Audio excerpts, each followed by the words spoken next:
What's going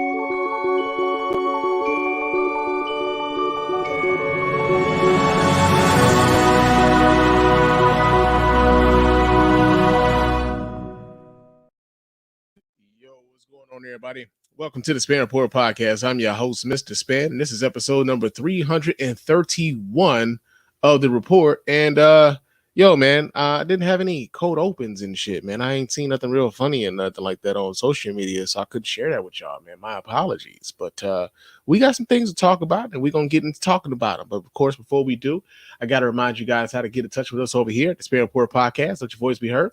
You can go ahead and hit up the hotline at area code 313-288-0485. That's area code 313-288-0485. Leave us those voicemail messages. Of course, those messages we will get play here live on the show, responded to in kind. And you can also hit us up live while we're doing the show here on Facebook, YouTube, Periscope, and Twitch. If you're watching this on any of those platforms, you can chop it up with us live on the show by calling that hotline, area code 313-288-0485. You can also hit us up on our email line at feedback@thespanreport.com. That's feedback@thespanreport.com. Go ahead, leave us an email. And of course, those emails will get read here and responded to here live on the show. We got an email to respond to tonight, so we're going to do that tonight as we do the show.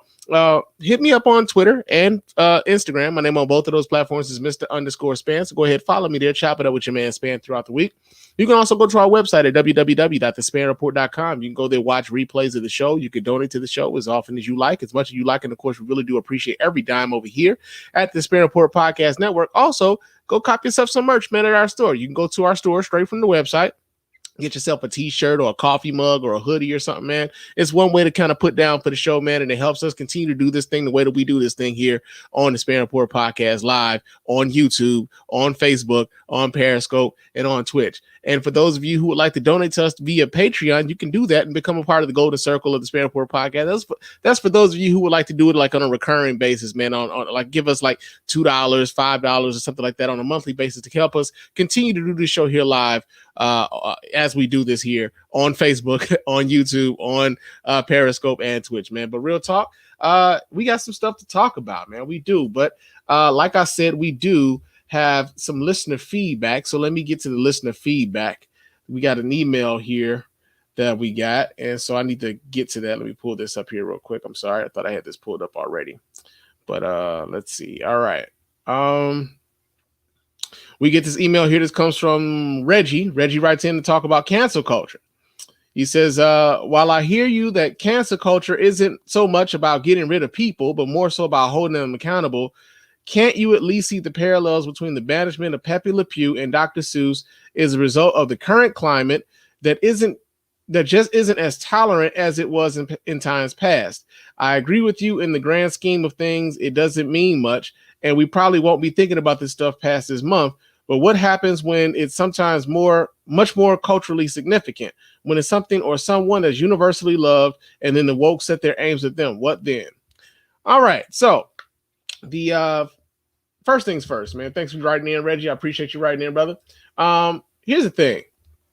The thing with Pepe Le Pew, and I've seen people still kind of going a little bit on about Pepe Le Pew and the Dr. Seuss and all this other stuff, man. The thing with Pepe Le Pew, and I thought I like kind of talked about this the last time we did the show, but the thing with that is Warner Brothers decided that Pepe Le Pew was something that they didn't want to do anymore, right?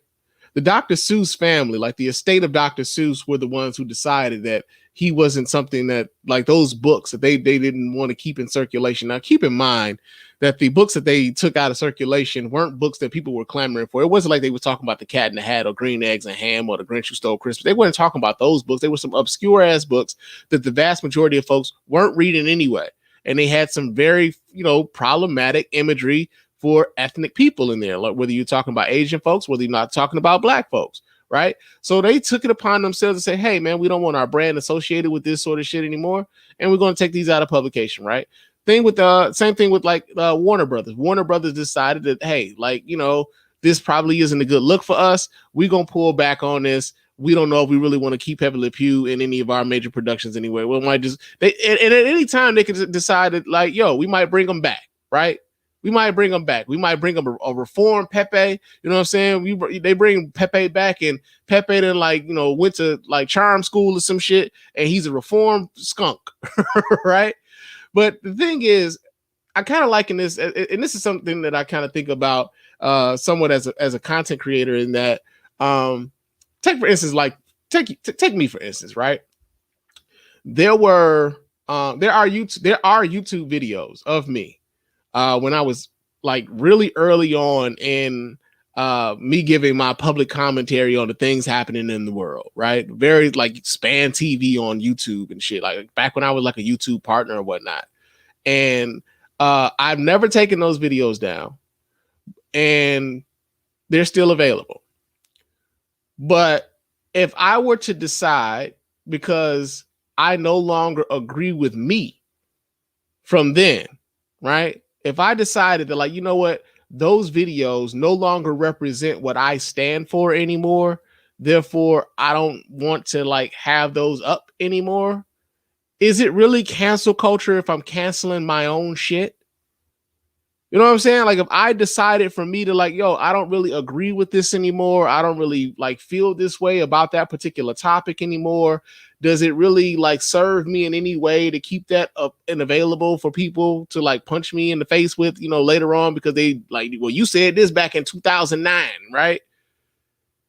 Like, I could decide to take those down, not so much because like people would come for me, you know, because of some of the things that I said on there, but more so because I don't agree with that shit anymore, right?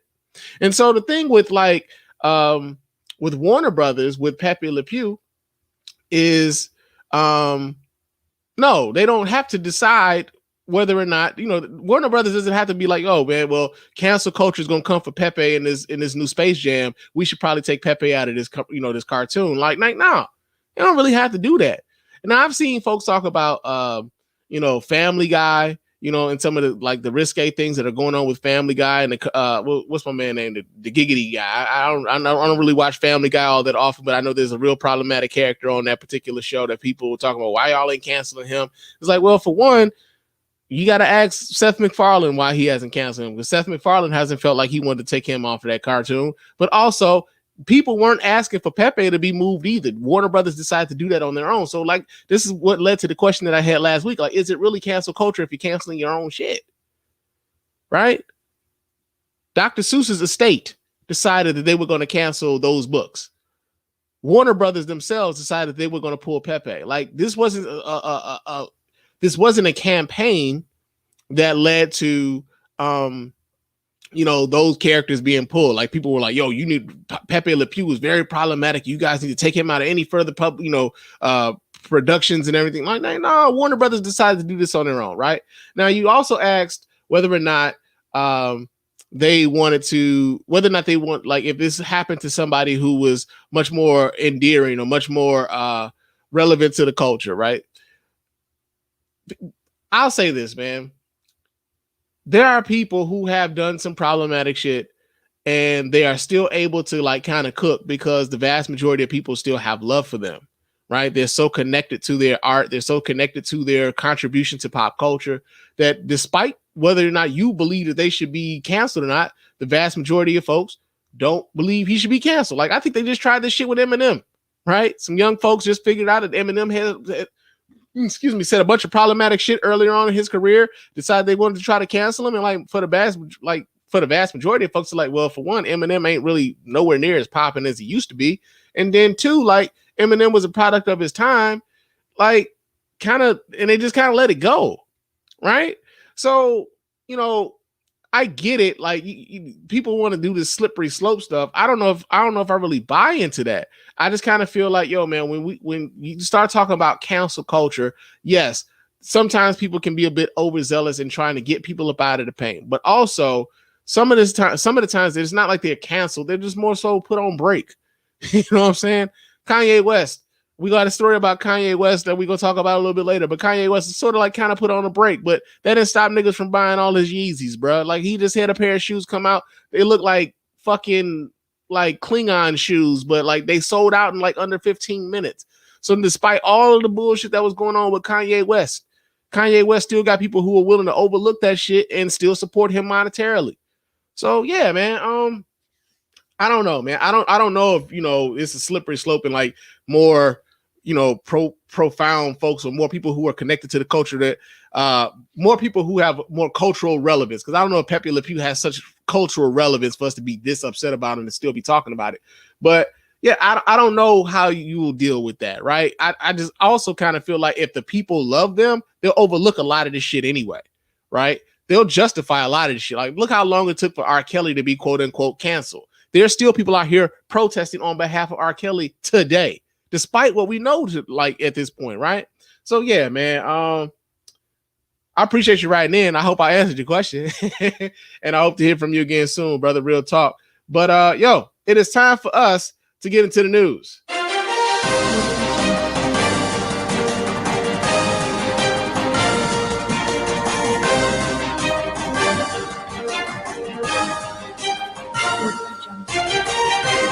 All right. Now we got a question here in the chat room. Somebody says, do you live in Grand Rapids, Michigan? No, I do not. And no disrespect. If I did, I probably wouldn't say so. If I did, I probably wouldn't tell y'all, baby. You know what I'm saying? And you asking this question from YouTube, man. I've been doxxed on YouTube before. So nah, man. I ain't telling you where I live. I mean, just be good with the content, baby. Just be good with the content. But yo, man, let's get into this news. And our first story here in the news is not good news, unfortunately. First story has to do with the killings that happened in Atlanta. And we get the story here. This comes out of WGN News out of Chicago. It says a white gunman accused of killing 8 people, most of them women of Asian descent, at 3 Atlanta area massage parlors was charged with murder Wednesday in an attack that sent terror through the Asian American community that has increasingly been targeted during the coronavirus pandemic. Robert Aaron Long, 21, told police the attack was not racially motivated, claiming to have a sex addiction, and apparently he lashed out at what he saw as sources of temptation. 6 of the victims were identified as Asian and 7 were women. The shootings appeared to be in an intersection of gender-based violence, misogyny, and xenophobia. Georgia State Rep Ben Nguyen said, the first Vietnamese American to serve in the Georgia House and a frequent advocate for women and communities of color. Atlanta Mayor Keisha Lance-Bottoms said that regardless of the shooter's motivation, it is unacceptable, it is hateful, and it has to stop. Now, first things first, first thing I kind of want to speak to when it comes to this is like they said that the killer himself said that the killings had absolutely nothing to do with anything being racially motivated. And yet he seemingly found massage parlors primarily being like operated by Asian folks to target for his killings, right? And this kind of goes into the thing that lots of like when these lone wolf sort of killers start, you know, they do these mass killings and everything else. The first thing that like tends to happen is they want to make sure that we don't designate this guy as some sort of political terrorist of any sort, some sort of radical racial terrorist of any sort. We all like he's already been his explanation. I have a sex addiction is being like considered as a valid retort to what was clearly a racist act, right? Like you could say whatever you want about what your intentions were, but your actions showed a hell of a lot different. It's almost like when that guy, it's like the basketball announcer we talked about a couple weeks ago, right? I think we might even talk about him last week. The basketball announcer when those basketball players decided to kneel during the national anthem, got caught on a hot mic, called them all sorts of niggas and shit, decided that he wanted them to lose because of their kneeling and everything else, and he actually had the audacity to blame it on his diabetes, right? Oh, I'm not racist. I'm just, you know, when my diabetes get to acting up, I just say racist shit. Oh, I'm not racist, man. This, you know, my sex addiction is acting up. Like, come on, man. They treating this as if this is some sort of like, you know, mild ailment that they have to deal with. And somehow, some way, people of color, minority groups tend to have to deal with the brunt of the bullshit that's either coming out of their mouths or coming out of the end of their guns, man. Seriously. So, it's just kind of crazy, man. Like, so well, also let me go back to this article. It says the attack was a 6th mass killing this year in the U.S. and the deadliest since August 2019 Dayton killing that took the lives of 9 people, according to a database compiled by the Associated Press, USA Today, and Northeastern University. It is not clear if Long ever went to the parlors where the shootings occurred. One official said he had, while another indicated that he may have only visited businesses like them. Authorities said that he was planning to go to Florida in a plot to attack some type of porn industry. So here's the other part about this, right? You got a porn, like you got a sex addiction or whatever. Okay. Like there's porn available. You can like find porn, like you can stumble upon porn. You don't even got to be looking for porn, and like you could be on Twitter or something. You could be on like Instagram or something. You ain't even got to like look for it and stumble across some titties, man. Like it's just out there. Like you ain't gotta go to like these establishments to like find like anything to like sexually explicit. You just don't. You couldn't like work this out at the crib. You couldn't like rub one out at the crib. You had to go to these places and victimize these folks, man. So yeah, man, it like it was an extra effort made here. And like I said, the attack on the Asian community has been kind of like it's been ratcheting up ever since the coronavirus became a thing. And I've heard people talk about like this is a biological weapon that the Chinese have come up with, and it's a way to kind of eradicate folks. And like they already back to regular in Wuhan and this, that, and the other. But like they let this get out of they lab and shit, man. And now we got to deal with it. It's a biological weapon that they lost control of. And it's like everybody can believe in the motherfucking conspiracy theory, but they can't believe it. The answer sometimes staring right in their face. And sometimes this is what happens with racism. A lot of times everybody wants to have all of these excuses as to why this thing could have been a thing, other than the thing that's staring them right in the motherfucking face. So, excuse me, yeah, that's in the news, man. Another thing that we got in the news, I forgot I had some random thoughts, but we'll get to that later. Another thing that we got here in the news is wait a second. So, the United Negro College Fund. We all know and love the United Negro College Fund. We can all like I'm old enough to remember when the United Negro College Fund used to have that telethon on TV, man, and like Lou Rawls used to like do the telethon or whatever, and you'd like it'd be like I think it lasted like damn near a week or some shit, right? And all your favorite artists and shit would be up there performing, nigga. Like you'd have like Gladys Knight and the Pips up there, man. Michael Jackson to be up there. MC Hammer might show up, bruh. Like everybody. Like it was a telethon, man. They was trying to raise money for these kids go to school, go to a HBCU specifically, because I think those those monies went to specific schools that were affiliated with the United Negro College Fund, right? But apparently. The United Negro College Fund in the year 2021, the United Negro College Fund has just elected their first Black board of directors. Yeah, man. The first, man. In 2021, man. This is like the first. The first. It's funny to me too. But we get the story here. This comes out of news1.com. It says the historic first for Black folks just keep pouring in. This time it manifested itself in the form of one of the foremost organizations providing financial aid and broad support for Black college students, announcing the recent election of its first ever African-American chairman of the board. The United Negro College Fund elected Milton C. Jones to chair of the UNCF Board of Directors last week and made the formal announcement Tuesday with an official press release that lauded the Atlanta businessman and civic leader, becoming the first African-American to hold that position. Like, I don't know if I would have really been announcing that, bro. Here's the part that I think is kind of funny, right? So imagine you the first African-American board chairman of the United Negro College Fund, and this didn't happen until 2021, and they decided to put out the press release like, hey, we want to celebrate the fact that you are the first. Like, I don't know if that's really what I would be promoting. Like, I would like, okay, so here's what we do. We put out the press release that Milton gonna be the board chairman and everything, right? We gonna put that out there. We put that out there. He the board chairman, he's the new board chairman, but we don't have to exactly say, we don't really have to say that Milton is the first one. You know, like he Black and everything. Like we don't have to, like we can kind of just like make this a thing where, you know, Milton just gets his due, but like we don't have to say nothing. Like he the board chairman. That's a good thing, right? But in 2021, it's a bad look, man, when you know that the United Negro College Fund has been around for ages, bruh. Like it was around when I was a kid. That you know that this dude is the first in forever. Like, truthfully speaking, like now that I'm thinking about it, man, like I can't remember if like I remember I used to think Lou Rawls ran the damn United Negro College Fund. I didn't know I didn't know who actually ran the United Negro College Fund, and I think we all just took it for granted that like yo, it was an organization like for the benefit of Black people. That surely there would be some Black people in leadership positions at the top of this sort of organization, but no.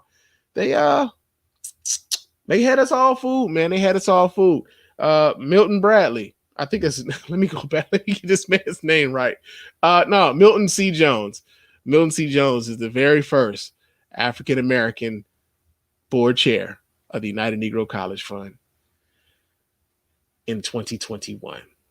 All right. So yeah, that's in the news. Another story that we got here in the news, and we were just talking about him not too long ago, but Kanye West, man, Kanye West is now worth, y'all might want to sit down for this. Y'all might just want to sit down for this. Kanye West is now worth, according to Forbes, $6.6 billion. God damn! Yeah, man. Yeah. So we get the story here. This comes out of yahoonews.com. But Forbes is like, I guess, like, reposting this shit or whatever. But it says Kanye West is raking in the dough. The 43-year-old rapper is worth $6.6 billion, a significant increase from the amount that West was reported as being worth back in April 2020 by People. Led by his sneaker and apparel business, Yeezy, which is now in partnership with Adidas AG and Gap Inc. The business is valued between $3.2 billion and $4.7 billion by UBS Group. The value of the new Gap collaboration with Yeezy, which is scheduled to hit stores this summer, could be worth as much as $970 million of that total, Bloomberg reported, citing a bank estimate. The famous rapper, who also has $122 million in cash and stock and $110 million from his music catalog, alongside $1.7 billion in other assets, including his estranged wife, Kim Kardashian's Skims business. Kardashian filed for divorce in mid-February. The couple share 4 children, daughters North 7.5 and Chicago 3, and sons Saint 5 and Psalm, who will turn 2 in May. So yeah, $6.6 billion, man. $6.6 billion. And so like this goes back into the whole thing we were talking about with the whole cancel culture thing, man. So I know when Kanye West came out as a Trump supporter, someone who was willing to kind of and who just said some real fucked up shit, especially when it concerns like Black people and everything else. Like when he said that, he thought slavery was a choice sort of shit on TMZ, man, like totally fucking lost me, bro.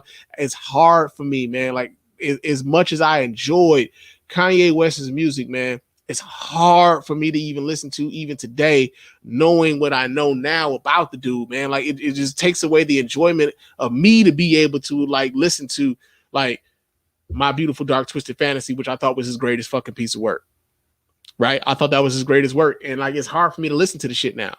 But when we talk about cancel culture, man, when you think about all of this, like the crazy shit that Kanye West was out here promoting, some of the sideways and backwards ass shit that Kanye West was out here saying politically, like you just kind of think about that, and especially in a time like now when we're so politically polarized, man, that you would think that like some of the people who wasn't fucking with Kanye because of some of those things he said would also kind of back off with their monies, but they haven't been. So, which is also funny to me because like I remember when like Kanye West, like for one, I remember when Kanye West was bitching about not being able to get into the fashion game, and like he was talking about this being it was racism when it was happening to Kanye, right? Now suddenly Kanye has one of the more successful fashion brands on planet Earth with Yeezy, right? People clamor for those fucking shoes. I don't know why, but they do. I remember people was talking about some of the clothes that he was releasing, like some of the fashion launches for his clothes, his Yeezy collection clothes and stuff. And they were talking about how his clothes look like dystopian, like futuristic dystopian slave gear, right? But some sort of way he worked that into, well, the Gap is about to be selling my shit. Now I don't know if they're selling this dystopian slave futuristic shit, but he got to deal with them to the point where he's worth $6.6 billion. Now here's the rub. Here's the shit that's even more tripped out. At $6.6 billion, Kanye West, is the richest Black American in history. Like, think about that for a second. Kanye West, the richest black American in U.S. history. That's fucking mind-boggling, yo. Because who saw that coming? Who had that on a bingo card? I mean, I sure as hell didn't.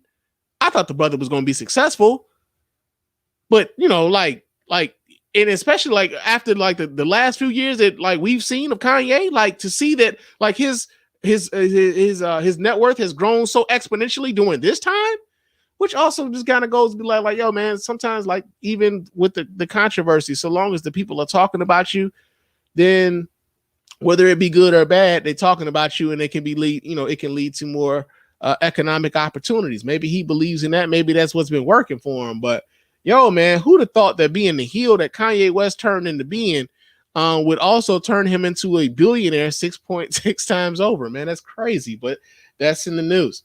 Now, we also have some breaking news. All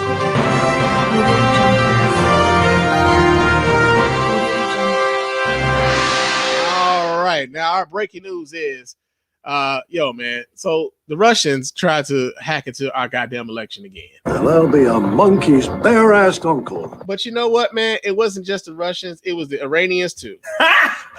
Got him! Got him!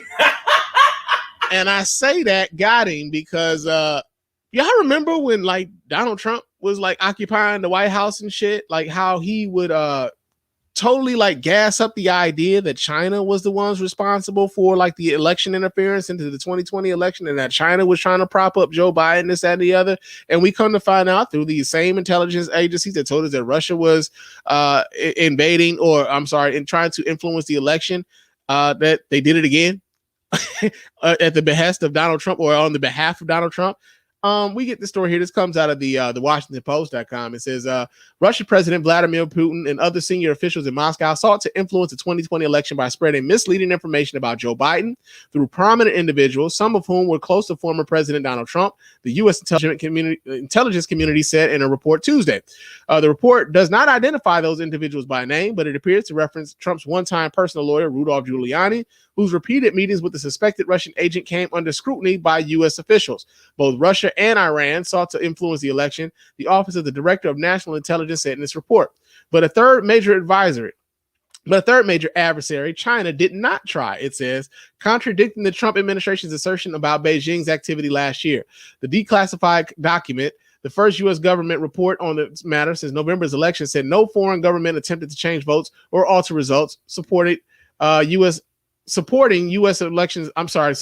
officials' earlier assessments.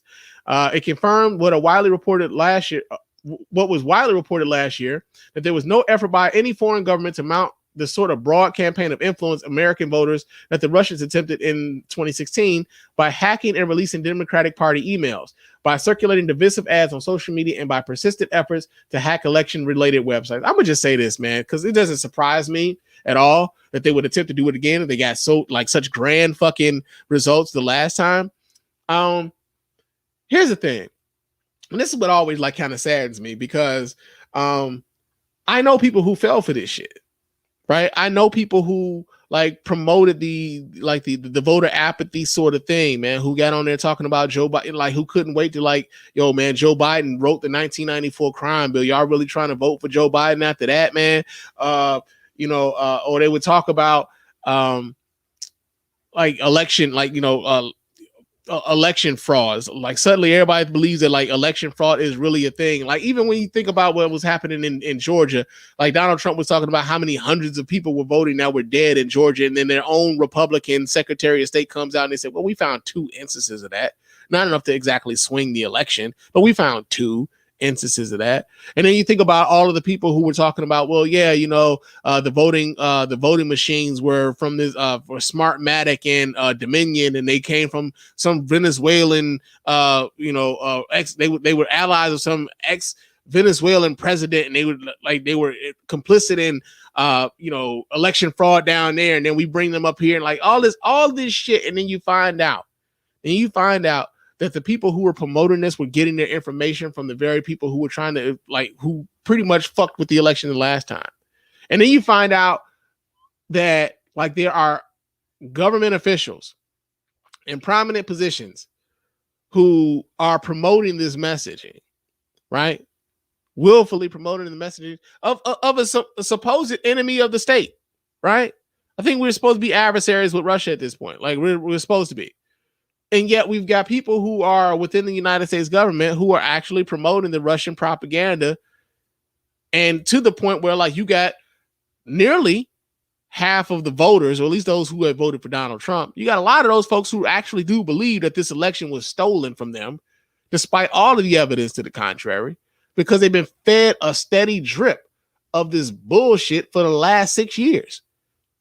And if you've been fed a steady drip of bullshit, you know, like if you don't step outside of the shower, you never get dry, man. If you've been showered with all this shit, man, you've been showered with the shit, and then you don't step out of the shower, and now you wonder why you got shit all over you. You know what I'm saying? Like that's pretty much what's going on with the Trump supporters right now. So anytime you start inundating them with like some real shit, they're like, oh shit, that's water. I want to go back to the shit. Nah, man, that's what it is. So yeah, that's that's been our news, man. That's been the news.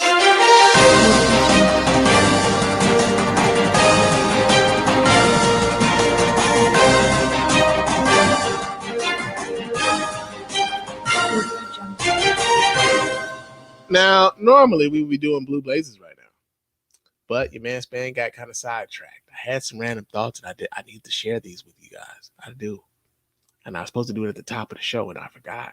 Went to the listener feedback, but I got some listener. I mean, I got some random thoughts. I'm gonna share these with you. First one I got, man. You know, as we, you know, I know those stimulus checks that went out, man. People are like, you know, stimulating that economy. And I appreciate y'all going out to go ahead and stimulate that economy. You know what I'm saying? I ain't mad at y'all for getting them checks. I wish your man Spann was getting one too.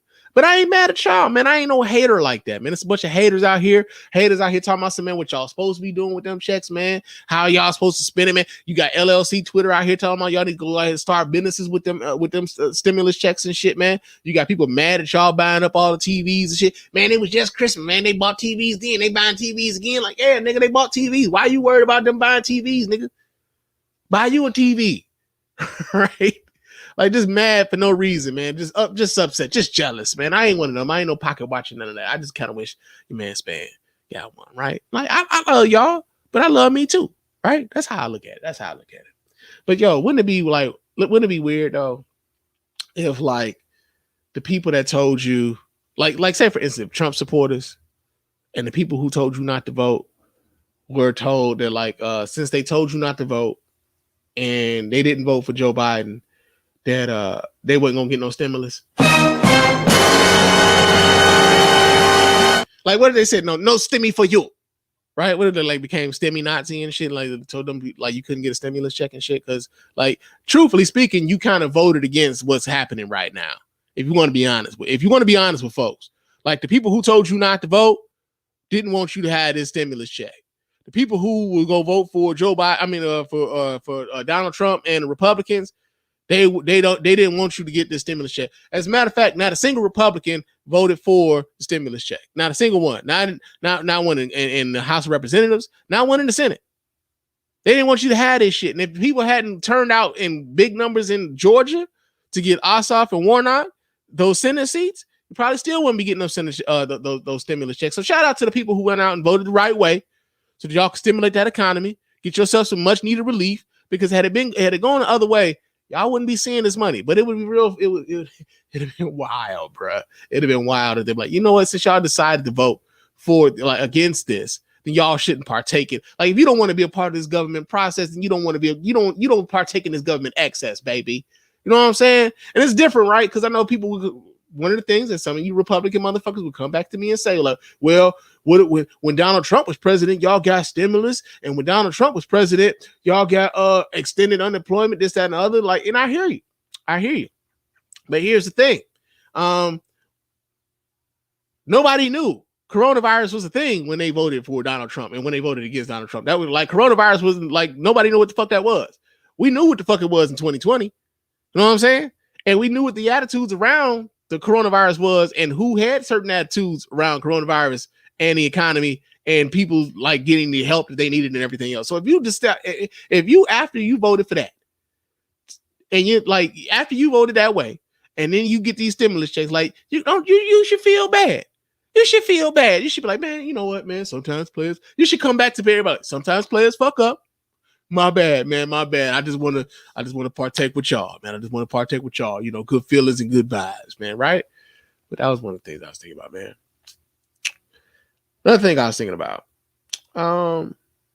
seeing a lot of like cars that come out like matte gray and shit. You know what I'm saying? Like there's a lot, like I got to, like I want to get another Kia Telluride. I want to, but like the way that they've been marking them bitches up now, I don't know if I might get another one because like they won't move. I don't know if I really wanted to pay more than what I'm already paying for the one I got. And like they kind of tripping. But I seen like they got this wolf gray one, right? Like in the Nightfall edition. I think that bitch cold, man. I think it is, man. And then I be seeing like I see like Dodge got like a, you know, like a gunmetal gray or like a wolf gray. Cadillac got these gray, all these matte grays. Or they look like a almost like a primer paint, like with a little gloss on it. Look like a primer with a gloss on it, right? And I was wondering, man, I was thinking to myself, man, like the matte gray paints on these cars kind of reminds me of the burnt orange from like the early aughts, man. Like from, you remember like back in the early 2000s, man, like, you know, everybody had like this burnt orange, like bright orange, metallic rust colored car. And it looked good when it first came out, right? But when was the last time you seen anybody driving a burnt orange whip? You ain't seen them a lot, man. It was kind of like a hot color for the time, and then it just kind of went away. And I kind of feel like that's what's gonna happen with these matte gray cars, man. They're gonna be hot for the moment, and then they're gonna kind of just kind of go away, man. I think those like the matte grays, man. It seemed like all of a sudden they just popped up, and then boom, you know, everybody had one. And so yeah, man, I was thinking about that, man. Another thing I was thinking about, you know, because of my job, I had to knock on doors. I had to go in people's houses and shit. And sometimes I had to work in their house and shit, right? And generally speaking, sometimes if some things are going on in the house, you can smell it a lot of times, man. Like if they got dogs, you can kind of smell it. If they got cats, you can really smell it. But if they growing weed in there, oh my God, you can smell it. Like it'd be just like, it's crazy, right? But the tripped up part about when people are growing weed out of their crib is that like they always act like they shit G14 classified, like you don't know what the fuck going on in their house, right?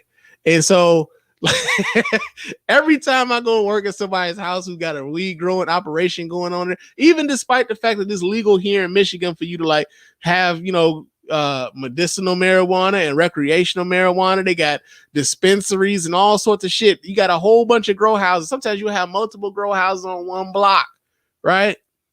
But every last one of them act as though nobody knows they growing weed in the basement, man. Like they be having all kind of vents and shit on the house, bruh. They light bill high to the motherfucker because they got the special lamps and shit. It's dank than a motherfucker in the house, man. Like it's crazy. And then you knock on the door, they're like, yeah, so what you need? I'm like, yeah, so I'm, you know, you supposed to get this thing done today. Oh yeah. But don't go in that room over there though. Like, all right, I mean, if is the meter over there? Because if the meter's over there, then I gotta be in it. All right, then I'm gonna just stand here and watch you. Okay, nigga, like I'm at work. Like I'm not about to risk my job, you know, fucking with your product, B. That's what I'm saying. But at the same time, man, I just always find it funny, man. Anytime I go to somebody's house and they growing weed in that motherfucker, they act like that shit G14 classified. Like don't nobody know. Everybody in the neighborhood know, bro. They smell it as soon as they walk past the crib. All right, but that was one of the things I was thinking about.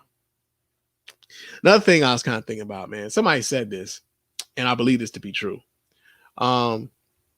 Older people find it disrespectful when younger folks don't allow them to disrespect them. And one of the reasons I find this to be true is, well, we're going to get into like this topic a little bit later on, but Kirk Franklin comes to mind. Like he said some foul shit to his son, but like it was interesting to me, like the reaction to that. Now I'm gonna talk about that a little bit later, but it just made me think of this particular saying, like older folks find it disrespectful when younger folks don't allow them to disrespect them. Like I find that to be very true. But yeah, man, those are my random thoughts. They came in the wrong order on the show. But yo, man, it's time for us to get to Blue Blazers. What in blue blazes is going on out here? This nigga just say blue blazes. Yes, indeed. Yes, indeed. And our first story here in Blue Blazes has to do with Lil Mama. Yeah, man. Because I mean, like, there's certain people, man. Like they became known for certain things, right? Lil Mama became known because I think she was a rapper. She had that one hot song. Was it like Chicken Noodle Soup or Lip Gloss or one of them damn songs? Like she had something. But ever since then, she's become more known for like some of the like awkward, like stupid shit than she does for her music. Much like Azalea Banks. Like people know Azalea Banks more so for like the antics that she gets into on social media and some of the like the drama she's involved in, not so much because of her music, despite how talented she may or may not be, right? Same thing with Lil Mama. When was the last time anybody has heard like a Lil Mama track? You know what I'm saying? When was the last time any of y'all heard any like her new shit? I've seen her on like, you know, reality shows. Like I remember she at one point she was like on Growing Up Hip Hop Atlanta. She ain't even on that shit no more. And that's like, you know, on WeTV. You know what I'm saying? So the reason we talking about Lil Mama today is because Lil Mama decided that she wanted to well, I'm gonna read this story. This comes out of Complex. It says Lil Mama is looking to start a heterosexual rights movement. Yeah, and that's the dumbest thing I've ever heard in my life. No wonder you get D's and everything. Yeah. It says the 31-year-old entertainer made the announcement earlier this week amid mounting backlash over a series of transphobic comments. Lil Mama explained the movement was necessary to protect herself and other heterosexuals from being bullied by the LGBTQ plus community. Y'all fight so hard to be respected, and some of you, not all, get a kick out of bullying people for having an option. How they dress. Well, maybe, I think she might have been opinion, but how they dress, how their hair or makeup looks, how much money they have, etc. She wrote in an Instagram story. There are so many people afraid to give their honest opinion because if they do, the LGBTQ plus will hear what they want to hear and take statements out of context. I don't have to prove myself by reminding people that I have loved ones of the LGBTQ plus community. When I speak, I'm not trying to hurt anyone. I'm just speaking my truth just like you all. Okay. I'm going to say this right now.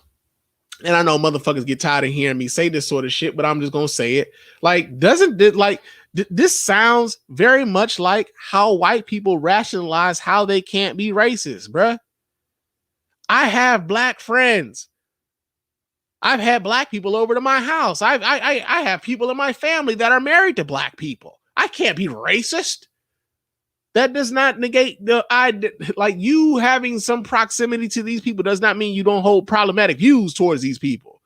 Like folks have got to stop doing this base level rationalization because it doesn't mean shit. It's like when folks talk about say for instance, like when like we talked about Kid Rock on the show before, and you know Kid Rock has said some stupid shit. He says some racist things. He's promoted some racist ideologies and imagery or whatever. And the first thing white people will bring up to you is that Kid Rock has a son by a black woman. As if Thomas Jefferson didn't also have babies by a black woman who also happened to be his slave. Just because you have proximity to blackness does not make you not a racist. Just as though you having proximity to the LGBTQ plus community does not make you not homophobic, transphobic, xenophobic, or whatever else, right? So we got to people have got to stop like with these fuck ass like rationalizations. She said Lil Mama called heat earlier this month when she shared her thoughts on transgender children and suggested that being transgender was depopulation at any cost. Because you know what? Being transgender has stopped heterosexuals from fucking. That's what it is. We got to blame gay people. We got to blame trans people. We got to blame all of them for like depopulation as if that them being here is going to stop heterosexual people from fucking. Heterosexual people going to like just give it all up because these folks are here. Make the shit make sense, man. She shared a tweet that read, so children are too young to smoke cigarettes, too young to drink alcohol, too young to get a driver's license, too young to go to a club, too young to gamble, too young to rent a car, but old enough to cut off their genitals and or change their gender. This is insanity, America. This post came shortly after Michelle Obama's interview with Zaya Wade, Dwayne Wade and Gabrielle Union's 13-year-old trans daughter. Now, here's the other part that I always find interesting when it comes to this stuff, man. They seem to be preoccupied with the genitals of these people and what they're doing with them. What Zaya Wade does with her genitals, what does that have to do with you at all? Why is that any of your concern what they do with their genitals, right? But the other thing I also kind of the other thing that kind of needs to be spoken about here is the idea that like people tend to misunderstand what sexuality is and what gender identity is, and they conflate the two. So because Zaya Wade identifies as a trans woman, somehow you're worried about whether or not Zaya Wade will be rid of their penis, right?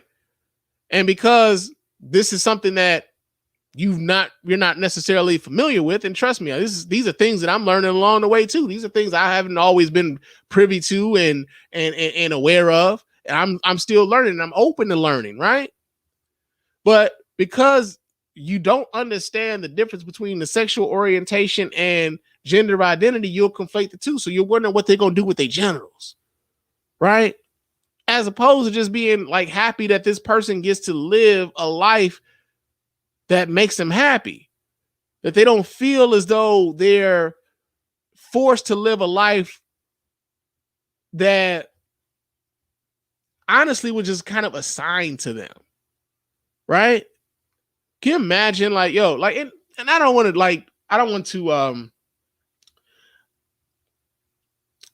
like belittle, if that's the word that I'm looking for. I don't want to like bring it down to such base terms, but like, say for instance, your mother makes you play piano. You have no desire whatsoever to play piano, right? But every day you're going to piano practice because your mother is paying for piano lessons. And if you don't take these piano lessons, you're going to get your ass whooped because your mama paid for it, but you still got to go. You hate fucking piano, but your mother is making you do this because your mother thinks that piano is the best thing for you. Piano is going to take you far in life, right? You have no desire whatsoever for this shit. You go because you're forced to, but you have no desire at all for it, right? In much the same way, like when it comes to trans kids, that's kind of how they feel about their gender identity. I don't have any desires. I don't have any of the feelings of what being a boy or what the idea that people have of a boy. I don't have these desires. I don't have these thoughts. I don't have these ideas of what you've determined is the best role for me. But I got to play this role because you said I have to. If I'm going to live under your roof, I gotta be this way. I've got to operate this way, even though it's making me miserable, even though I hate myself because of it. And so for Lil Mama to come up with some shit like a heterosexual pride movement, like, first of all, she's not the first motherfucker who come up with this stupid shit. Like, we talked about this on the show before. Somebody was like, I think some hoteps did this shit a few years ago, where they're talking about having like a march and a parade or some shit in contrast to like the pride parade or whatever, like a heterosexual pride parade or whatever the fuck. Like, we've seen people like do this sort of thing. But the tripped out part about this is that you're already in a privileged position, right? You're already in a spot where like the norm is how you are.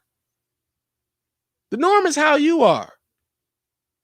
Like they don't have to make special accommodations for you as a cishet person. You go to like they don't have to do anything special for you because everything has pretty much been set up. The society has been set up specifically for the way you live, right? So the idea that you therefore need to, like, because you feel bullied by this minority group who's tired of this shit, basically, who's tired of this shit, you feel bullied by them because they're asserting the fact that, like, yo, man, like, I have certain rights, I have certain things that I should be entitled to as a person. I should be addressed as such and such as a person. Respect me as a person. Respect my autonomy. Respect me as a human being. above all else, right? But you got, and the reason why I always talk about this and I frame these things in terms of race is because, for one, especially when we're talking about people of color, man, you could go to race and like, that's one thing we can understand. We can understand as black folks what it means to be marginalized in a group in a world where it's been made up for white folks, right? We've been brought up in a world made for white folks. We understand what that pressure is. We understand what that discrimination is. We understand what that marginalization is. So when I bring up that like this is akin to this, and I know a lot of black folks tend to get irritated with that shit, but it's a way to help you understand, because if you can understand this, then you can also understand that. Right? So when a little mama says, I need to start a heterosexual, a pro-heterosexual, well, let me go back to this quote, because what does she call this shit? What does she call it? She needs to start a heterosexual rights movement. How is that any different than when white folks were talking about starting up like, hey, what about White History Month, man? Those blacks, man, they get fucking Black History Month, man. They got historically black colleges, man. We don't have any, like, what if we came up with white colleges, as if the white colleges weren't already like white because, like, you know, black people weren't allowed to go to those. Like, that's the whole reason why they're historically black colleges. The reason why we had like a Black History Month is because by and large, a lot of our history was devoid from the teaching in the regular curriculum. Right? So this is why, like I equate these things, because you're sounding now like the white people who would denigrate you for you advocating for your rights, and they feel bullied, right? Suddenly the white folks are the victims in this battle for equality, where the white folks have to give a little something up to make it equal for everybody. And here we are as straight folks upset that we might have to give a little something up to make it equal for those of the LGBTQ plus community. Like, this is just dumb. This is dumb. And she's stupid as hell for like even coming up with this shit. She said, as criticism began pouring in, many Twitter users pointed out that Lil Mama had a history of making transphobic comments. Some pointed to a 2009 clip from America's Best Dance Crew in which she was critical of transgender dancer choreographer Leomoy Maldonado. Leomoy, come on, your behavior is unacceptable, said Lil Mama, who judged the competition series for 7 seasons.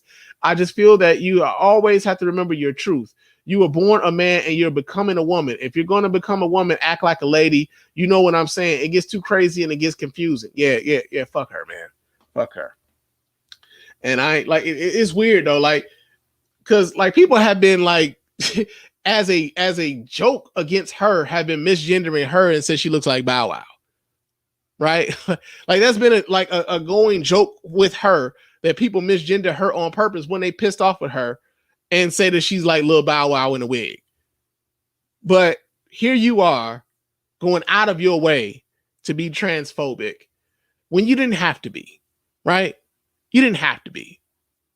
And at a certain point, man, like I'll end this with this. I'll end this particular part, this topic with this. At a certain point, man, we have to start embracing the shit that we actually we say, right? Sometimes people will say things, but they don't necessarily mean the things that they actually say. And so you'll see a lot of times folks will say like, man, you know, when you know better, you do better, right? When you know better, you do better. And truthfully speaking, that's how it's supposed to go. When you come into some better information, when you learn something new, and it, like, you know, maybe it changes your perspective, maybe it changes your train of thought. You know a little better, so you do a little better. But what tends to happen is a lot of the people who say, you know, when you know better, you do better, when they come into some different information, when they come into some better information, when they come into something that they hadn't considered, what they tend to do is they'll fall back, and as opposed to doing better, they'll say, that's just how I was raised, right?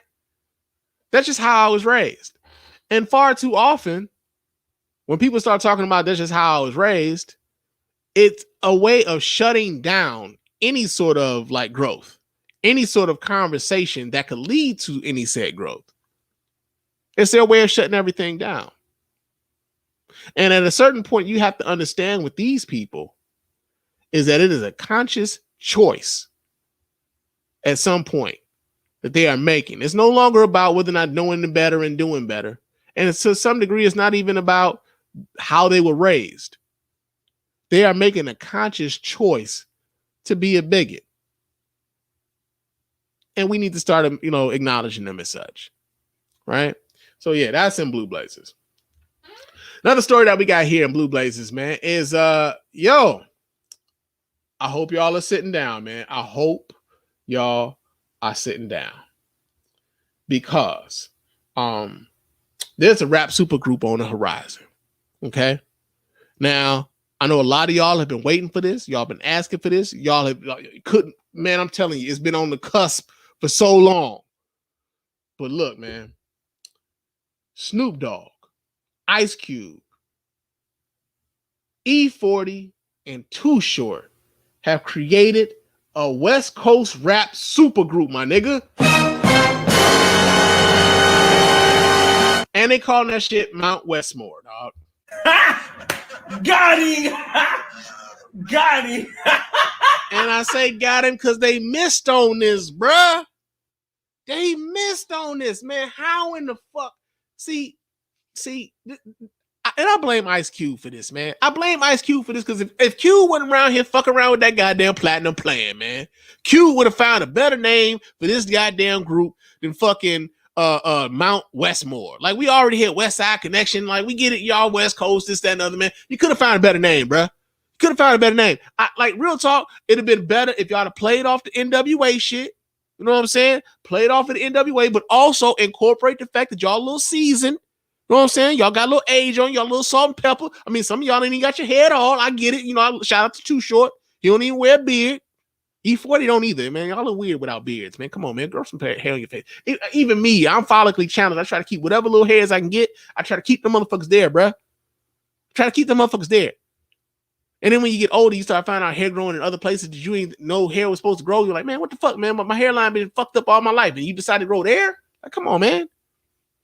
But real talk, I think they really missed an opportunity to go with NWA ARP, dog. Like, to play on the NWA, play on the fact they're a little older, man. NWA ARP, man. That'd have been the one. That was the one.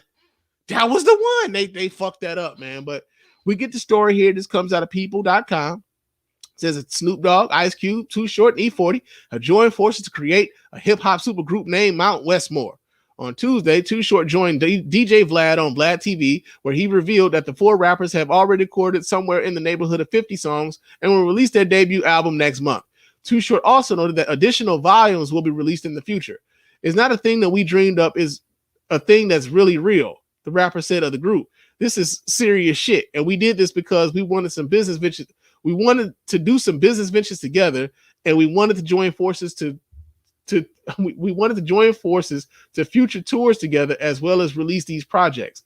Too Short, 54, went on to explain that he and his fellow group members, E40, who's 53, Ice Cube, 51, and Snoop, 49, are at the age where it's a good time to do a thing like this and extend your career a bit in a different way. The minute we join forces, we get a handful of new business opportunities that none of us would have had, he added. The rapper also revealed during the interview that with Hip Hop DX in February that Dr. Dre will be featured on the group's new album. According to NME, Too Short first shared details of the supergroup during an appearance on their podcast, Search Says. During the quarantine, I got a call from Ice Cube and E40 going, man, I feel like we should do an album like me, you, E40, Cube, Too Short, and Snoop Dogg. And I'm like, E40 and Too Short are from the Bay, Snoop Dogg and Cube are from LA, and we like the West Coast Foundation. We sat there and we're like, fuck it, let's do it. We start coming up with beats. All right, man. So like I'm gonna just say this, right? They got a fan base, man. They got a fan base. As a matter of fact, man, like think about this for a second. Like your uncles, man, like they feeling left out, man. They feeling left out when it comes to the concerts they can go to. They can only go to so many Charlie Wilson concerts, bruh. They can only go to so many Charlie Wilson concerts. They need something for like, for back when they was like, out here stomping in their Air Force Ones and shit. No, I'll take that back. when they was out here stomping in their Adidas, man, especially here in Detroit, man. You had a whole lot of niggas here in Detroit rocking top 10s, man. They want to have that feeling back, man. They want to go like, they want to feel like they did when like NWA came to the Joe Louis Arena and shit, and the police shut the shit down, this, that, and the other, man. They want that feeling, bruh. So like, yeah. So when the aunties can have like, you know, a Mary J. Blige tour or whatever, and she do her thing, and then like, you know, like Salt and Pepper, they out here doing their thing, man. Yo, the uncles want they shit too. So I feel like this is some shit for the uncles. Like the uncles got like a rap super group now.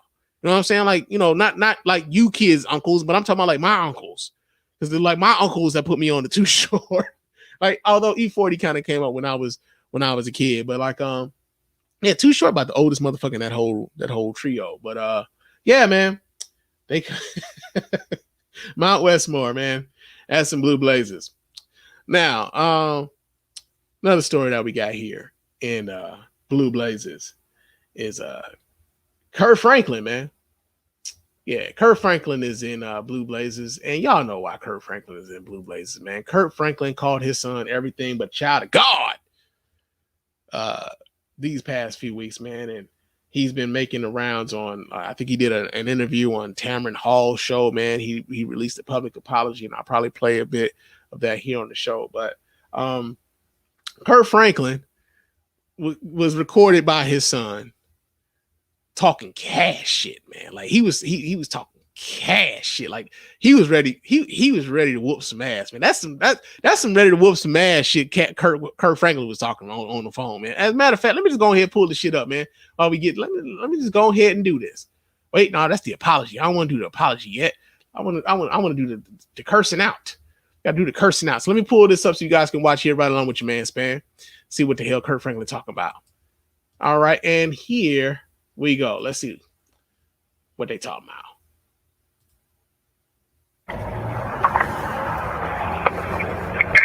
Okay, if you think I'm really different, let me say it like this. When your bitch ass starts you need to get your skinny motherfucking ass back out the goddamn way before I put my foot in your ass. I dare you. I dare you. I dare you. I dare you. Shut the fuck up. I'm old. What's up?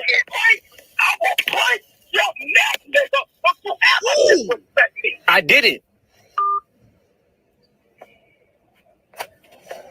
Hold on, that last part, man. I felt that shit. Hold on, let me pull that back.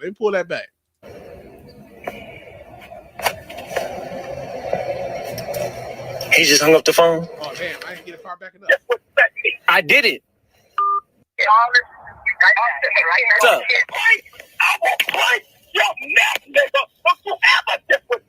I did it. All right. So those were the videos that were released by his son. I believe his son's name is Kerryon Franklin. Excuse me. Kerryon's 33. And so I saw this kind of come down the timeline, you know, last week, same way everybody else did. And it played out pretty predictably to me. It played out pretty predictably to me only because, like, you know, I had issues with my father, man, and I kind of get Kerryon a little bit. Now I don't know too much about what their situation is. All I know is there's a lot of folks talking a lot of shit who've never been in an on-site situation with their pops, and it shows, right? You've never been in a situation where you felt like the moment you saw him or the moment he saw you, that y'all was ready to go, like y'all was ready to fucking like throw them blows, man. Like real talk. Like I felt like that with my father, and I'm sure he felt that way about me, right? Now I've talked about this on the show previously about, you know, the fact that, you know, I had like went to social media when me and my father were having issues. And part of the reason why I did that is probably the same reason why Kerryon did this this past week, was because he knew that by going to social media that it would get to his father, right? And in my particular situation, you know, after having a conversation with my father over the phone and him hanging up on me while he was talking like cash shit, like this motherfucker was disrespecting my mother every which way but Sunday. And my mother had been dead for 12 years at that point. So when I went to YouTube at the time, like he had hung up on me. He was gonna hear what the fuck I had to say. I didn't release any videos of him saying anything to me, but I put it out like, yo, this nigga ain't really been like the most stand-up dad, right? And the thing about it is, like, when I put that out, a lot of folks were, you know, kind of coming in like, man, you should keep this shit in house, man. Like, this ain't none of our business. And then you got other folks who was just like, yo, as his son, they were like, yo, you just want money. You know what I'm saying? You just want some of the fame. You want to be a part of the Taylor family. I'm like, well, first of all, I'm by blood, I'm that. But second of all, like, this ain't even about none of what the fuck y'all talking about, truthfully speaking. So I could see off top that this dude was about to get like a heaping of people coming down his neck, right? Because I went through it somewhat, not nearly to the degree that this dude did, because my father wasn't nowhere near the level of Kurt Franklin, right? He just wasn't. Like my grandfather maybe, but not my father. So when I did that 12 years ago, that was the reaction then that I got from a lot of folks. Now, ultimately, the result that I wanted was I got an opportunity to meet my sisters and talk to my sisters and actually have an opportunity for a relationship with them, which is initially why I even called my father in the first damn place, right? But we had a very public dispute, and it was me who made the dispute public, right? So I understand why someone would do it. The other part about this is that, like, yo, Kurt Franklin, folks were like, yo, man, Kurt Franklin, yeah, he was doing all this cussing, this, that, and the other. He's supposed to be a holy man. He's supposed to be a gospel man, this, that, and the other. And, like, truthfully speaking, man, like, yo, a lot of the people that's up in the church, man, like, they working through some shit. They ain't perfect, right? I done heard a lot of cussing up in the church, man. Sometimes cursing happens, and I'll do it, not even being aware of where I'm at. I'm like, oh shit, I'm sorry, Lord. Like, and then you do it again, like while you're trying to catch yourself. Right, cursing happens in the church. And people clutching their pearls and shit. Like all this pearl clutching motherfuckers been doing lately. I've just been like over it. Like with the fucking Meghan Markle shit, man. I'm just like, all right, man, y'all kind of all right. But Kurt Franklin issued an apology. And he issued a very public apology. Now, let me go ahead and pull this up because, you know, he didn't have to, but he did. So let me go back and all right. So this is the apology that Kurt Franklin issued to everyone else. But check this out. Many of you know I have an older son named Kerryon Franklin. In May, he'll be 33. For many years, we have had a toxic relationship with him as a family. We've tried for many years through counseling, through therapy, to try to rectify this private family matter. Recently, my son and I had an argument that he chose to record. I felt extremely disrespected in that conversation, and I lost my temper. And I said words that are not appropriate. And I'm sincerely sorry to all of you. I sincerely apologize. I want you to know as a father that during that conversation, I called the family therapist and got that therapist on the phone to try to help. He never played that part of the recording. I'm not perfect. I'm human and I'm going to make mistakes and I'm trying to get it right. Please keep me and my family in your prayers. All right. So Kurt Franklin issued this apology to everyone. The only person devoid of an apology being extended to was his son, right? He's apologizing to all of these folks, all of these people, many of whom don't even fucking matter, right? I feel like Kurt Franklin he didn't have to apologize to us because we weren't the ones that the fire was being breathed towards, right? We weren't the targets of said fire, right? Kurt Franklin was ready to put them holy hands on his son. He just was. He he just ready to put them holy hands on his son. And this also kind of goes into like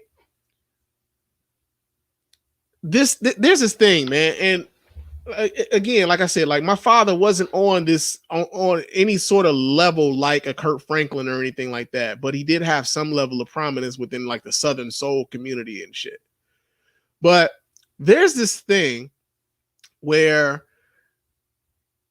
they care more about the public perception of them than they do about the personal relationships they have with their own family.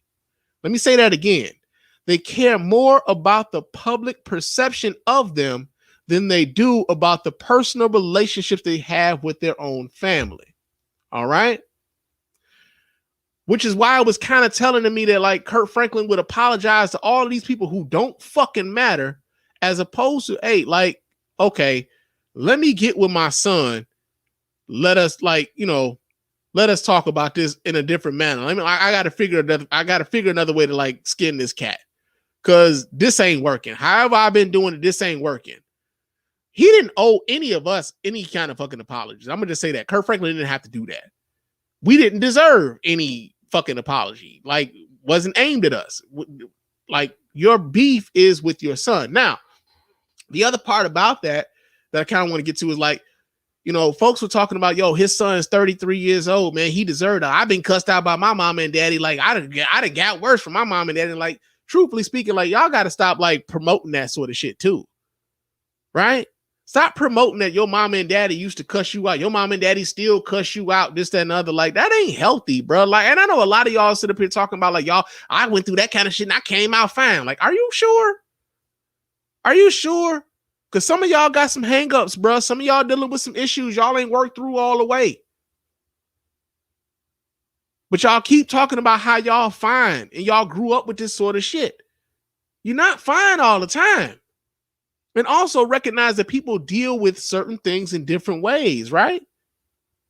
So one would have to wonder at 33 years old, why his son thought that this would be a way to get at his father. What was going on in that relationship where his son felt like this is the way to go? Now, some of y'all would sit up and like, that's because he a bitch ass nigga like his daddy said he was, right? But again, usually said by people who haven't been in an on-site situation with their pops. I've seen people attribute this to the fact that like suddenly like Carry-On's manhood is in question because he recorded this conversation. Now, again, there's some qualms that I would even have about that recording of the conversation and putting that out there and everything else. But I also understand that there may be some underlying issues that brought us to this. Now, he's like Kurt Franklin has even said like, well, we've been going to counseling. I've had a toxic relationship with my son for a long time, and he doesn't get into specifics, and he doesn't owe us that. But we know that there's a situation going on between the two of them, and his son felt like in order to get his attention, I might have to do this, right? Even at 33 years old, that's still his son, right? As much as y'all talking about he grown, he should be able to handle like no. That's still his son. And he felt like in order for me to get some type of reaction from this dude, I might have to do this. I'm not saying it was the right thing to do. Even with the situation, well, I'll take that back. With the situation that I dealt with, I would do it again only because of the end result that I got out of it. I was able to get the information that I needed that I called my father for in the beginning that he refused to give me, right? All because he couldn't get over the fact that I was calling him by his name. I wasn't calling him dad, which led to the disrespectful shit that he was saying about my mother, which led to the videos that went out to Facebook. I'm sorry, to YouTube 12 years ago.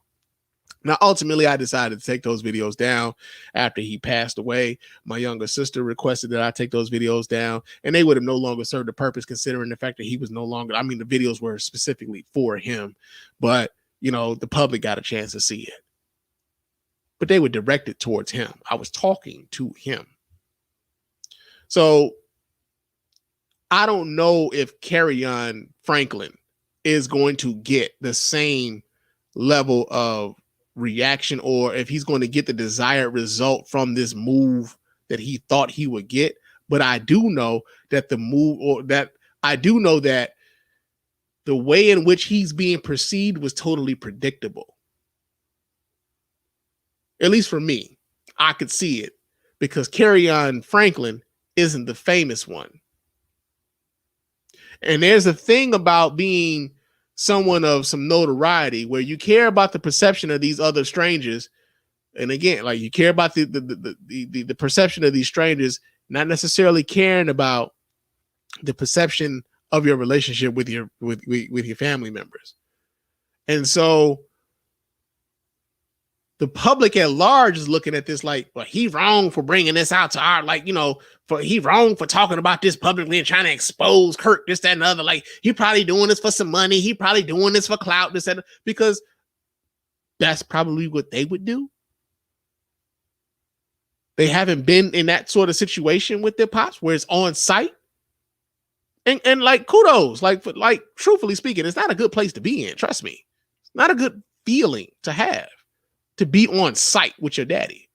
It just ain't. But like, I thought it was interesting that for all of the talk of Kerryon Franklin should have like kept this within family, and like he shouldn't have went to social media to talk about this amongst family, you know, all these other things. And then like you look up and his sister's doing videos and shit for social media. His mama doing interviews and shit. Like all these people coming out in like against him, right? Coming out against him, his own family coming out against him to say like, well, you know, Kerryon got some issues, this, that, and other, like. And I don't know what those issues are, man, real talk. But I just thought it was very interesting that for everybody talking about how he should have did this privately, and he shouldn't have brought this out into the public, how instead of following that advice as a family, I mean, we want to keep this private, everybody took their asses out to the public to go talk about it. His daddy, his sister, and his mama went out in public to try to talk about what the hell Kerryon got going on. If y'all didn't think this was anybody else's fucking business, then why the hell do y'all keep bringing this out to the public? Why is his mama doing interviews? Why is his sister on Instagram live talking shit about him? I'm just saying. And then the other part about this, man, you know, folks all the time, they talk about your mental health, man. We got to take care of our mental health, this, that, and the other, man. We gotta look out for folks, man. Like, your mental health is so important, man. Everybody's on this kick. It's cool to say this sort of shit now. Y'all don't really fucking mean it. Y'all don't really mean it.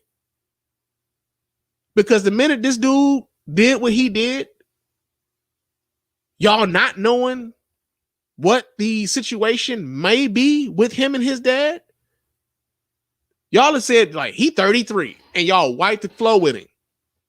He should take that. He a grown ass man. Is he a grown ass man who also may be dealing with some shit? Who also may also be like, yo, man, like this might have been a cry for help from the very person he's having an issue with. And then like the public tearing his ass apart because y'all don't know him, but y'all know Frank, you know, y'all know Kirk's music. Kirk Franklin's music has gotten you through some shit. You done testified to Kirk Franklin's music. So therefore, you already on Kirk's side. I'm just saying, man, y'all don't know these people. Y'all don't know these people. And I can relate a little bit, man, because like I said, man, like when I was going through that shit with my father, man, like I had people act like coming at me like, yo, I wanted something from that dude. And I ain't want shit from him. When that man died, I didn't take a damn thing. I didn't take a suit. I didn't take a ring. I didn't take a gun. I didn't take none of his shit. I didn't want none of it. But the public perception is he must want something. And then the family doesn't help it, like I said, by like, you know, doing interviews, going on Instagram Live, this, that, and the other, and Kurt Franklin coming out to apologize to a bunch of motherfuckers who don't really matter. But yeah, man, I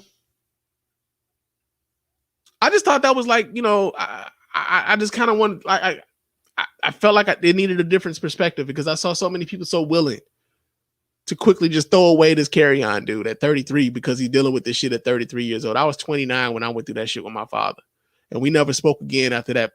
We never spoke again after that conversation over the phone. And when I put that video out, we never spoke again from that video until the time he passed away. I got a phone call that he passed away from one of my uncles. We had never spoken again. We never fixed it. I hope that Carry-On Franklin and Kurt Franklin at some point can fix it between the two of them.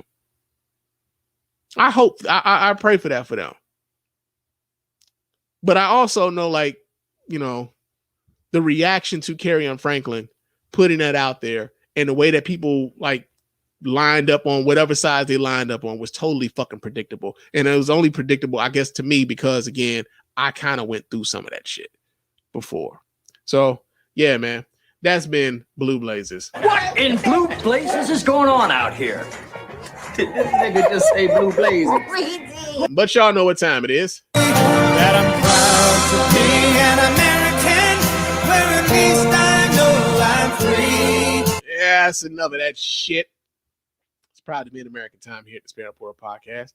And for once, man, proud to be an American has some good news in it. You know what I'm saying? Because very seldom do we have good news and proud to be an American. You know what I'm saying? So, our first story here in Proud to be an American has to do with the fact that some students who had partial loan relief before the Trump administration came in and Betsy DeVos started changing shit up, you people will be getting a full discharge of your student loans, man.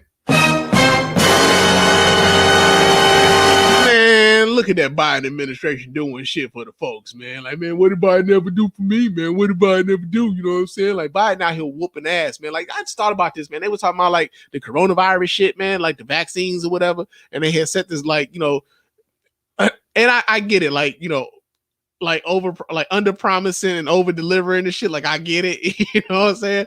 But like, he was promising like, what was it? Like 1 million vaccines a day or 100 million vaccines in his first 100 days. And they already like 16 million or something like that. And then like it's 68th day or whatever the fuck, however many days it's been, he's already passed the number. Right. And he's like, well, shit, maybe we can get to 200 million. They out there with like, they doing the damn thing. I'm just saying, they doing the damn thing. And right now they're doing the damn thing. But for those people who were supposed to have their loans forgiven anyway, but the Trump administration and Betsy DeVos kind of put a kibosh on a lot of that. So we get the story here. This comes out of the Associated Press. And it says that students who were defrauded by their colleges and received only partial relief from the federal loans could now see them fully canceled. The Biden administration announced Thursday reversing the Trump administration policy. The change could lead to $1 billion in loans being canceled for 72,000 borrowers, all of whom attended for-profit schools, the education department said. Now, your man Spann went to a for-profit school. I went to Westwood College of Technology, man. I studied graphic design and multimedia.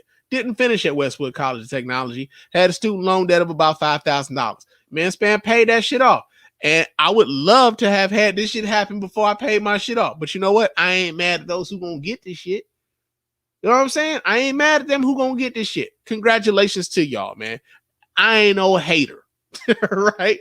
So it says borrowers deserve a simplified and fair path to relief when they have been harmed by the institution's misconduct, says Secretary of Education Miguel Cardona. A close review of these claims and the associated evidence show that these borrowers have been harmed, and we will grant them a fresh start from their debt. The department said it was rescinding the formula used by the Trump administration to determine partial relief and putting in place a streamlined path to receiving full loan discharges. Thursday's action applies to students who already had their claims approved and received only partial relief, the department said. A senior department official briefing reporter said the agency was continuing to review both the backlog of claims yet to be decided and those that have been denied. The borrower defense to repay the Borrower Defense to Repayment Program allows students to have their federal loans canceled if they were defrauded by their colleges. The Obama administration had expanded the program aimed at helping students who attended for-profit colleges, but President Donald Trump's education secretary, Betsy DeVos, pulled it back, saying it had become too easy for students to have their loans erased and revised the program to make it harder for them to get their relief, including providing only partial cancellation of the loans. Like, think about this for a second. Like, who the fuck wants...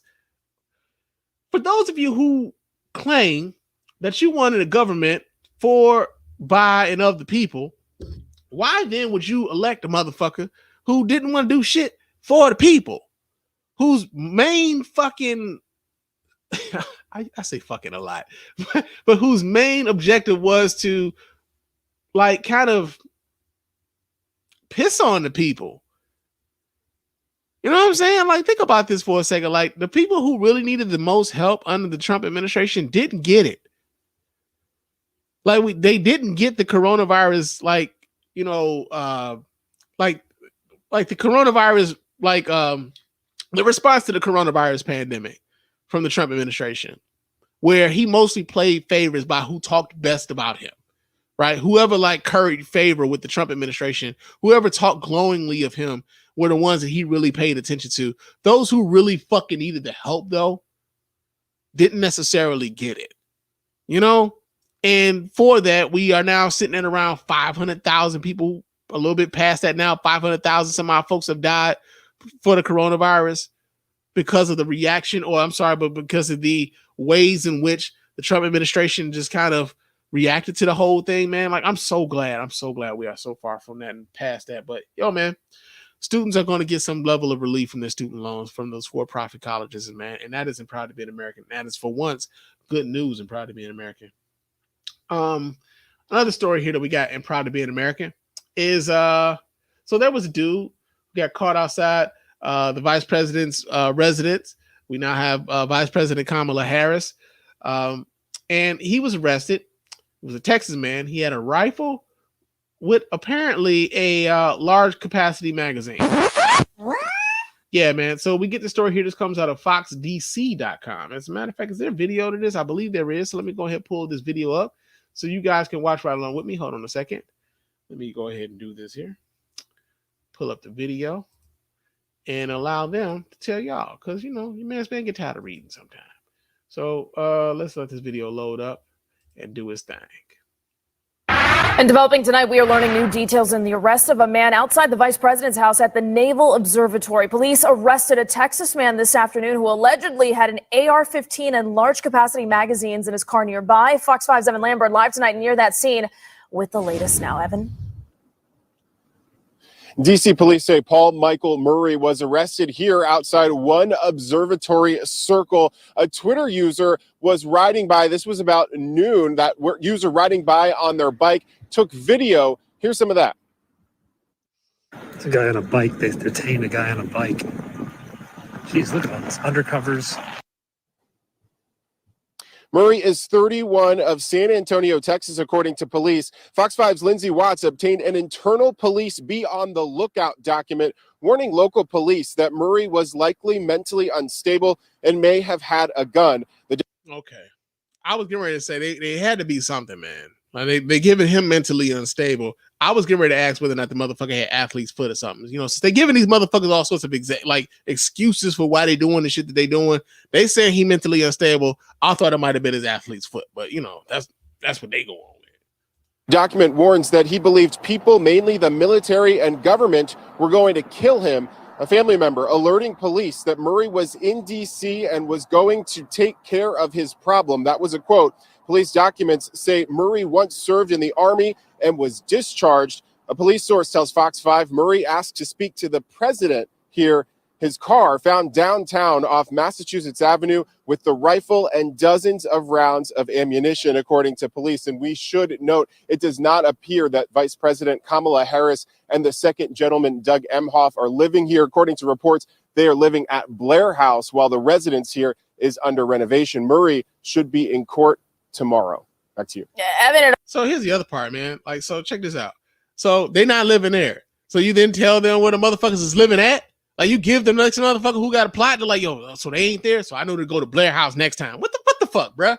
What are y'all doing? Come on, man. What are y'all doing? It's Fox News though, so there's that. But yo, motherfucker took his ass up to Washington D.C. man with a gun, and you know they gave him an excuse that he's mentally unstable and this, that, and the other. But you know that's him proud to be an American because you know that's what we do, America.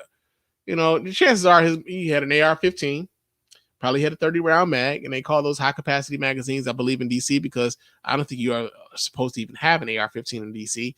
And although a 30-round magazine is standard fare for an AR-15.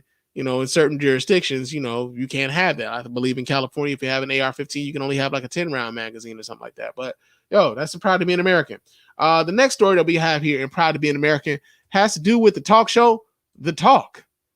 You know, you know that rip off The View. Okay, but yo, so The Talk has been on hiatus, and the reason why they've been on hiatus is because they want to do an investigation into allegations that one of the hosts, Sharon Osbourne, has a reputation for being racist. You shouldn't have been talking shit. But now here's the thing though. Why do they have to like put the whole show on hiatus for the actions of one motherfucker? Make that make sense. Okay. So we get the story here. This comes out of Deadline Hollywood. Excuse me. And they say the talk hiatus extended through next week as CBS probe into Sharon Osbourne controversy continues. With the controversy ignited by last Wednesday's episode of The Talk showing no signs of subsiding, the show's unplanned hiatus is getting longer. I hear the Talk team tonight were informed that the show will remain dark at least through next week. No return date has been set. The Talk was originally put on hiatus last Sunday for 2 days. The break was then extended, and The Talk was scheduled to come back with live shows this coming Tuesday, March 22nd. A week ago, CBS launched an investigation into the heated exchange about race at the top of March 10th episode relating to Piers Morgan and his statements about Meghan Markle, which included pointed comments by Sharon Osbourne toward fellow co-host Cheryl Underwood. Okay, did they have that video? Because I thought I had that video, but I don't have that video. So let's see if we can pull that up. Let me go to YouTube. Let's see if they got it on YouTube. Let's see. Sharon Osbourne and Cheryl Underwood. Yeah, there we go. Let's see. Let's see if they got it.